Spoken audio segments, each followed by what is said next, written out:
রাধে, জয় শ্রী রাধে, জয় Shri Radhe. Actually প্রতিদিনই আমরা একই ধরনের রাধারানীর আরতিতে উপবিষ্ট হই, কিন্তু বিষয়টা একই ধরনের মনে হলেও দেখুন, একই কাজ তো প্রতিদিনই আমাদের করতে হয়। প্রতিদিনই শ্বাস প্রশ্বাস নিতে হয়, ছাড়তে হয়, প্রতিদিনই জীবনে বাঁচতে হয়। আর একই সঙ্গে প্রতিদিনই আমাদের সৃষ্টিকর্তা পরমারাধ্য যারা আছেন তাদের শ্রদ্ধা, মিনতি, আরতি, সেবা, পূজন করতে হয়।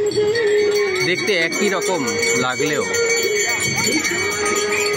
আসলে এই পরম্পরা। আমি শ্রদ্ধা জানাবো, আমি বিনম্র চিত্তে দণ্ডবোধ করব, প্রণাম করব, নমন করব, আরতি করব, রাধারানীর আরতি করব। সেই কৃপাময়ী, সেই প্রেমময়ী রাধারানীর আরতি আরাধনা প্রতিদিন করব। তার মধ্যে একই জিনিস করছি এরকম কোনো মানে নেই। একই জিনিসই তো জীবনে করতে হয়, বারে বারে করতে হয়, আত্মনিবেদনের মাধ্যমে, আত্ম অনুভূতির মাধ্যমে, স্মরণে, মননে, কর্মে, জাগরণে, সব কিছু এভাবেই তো করতে হয়।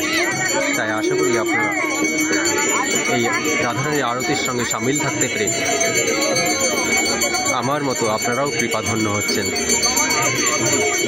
জয় শ্রী রাধে।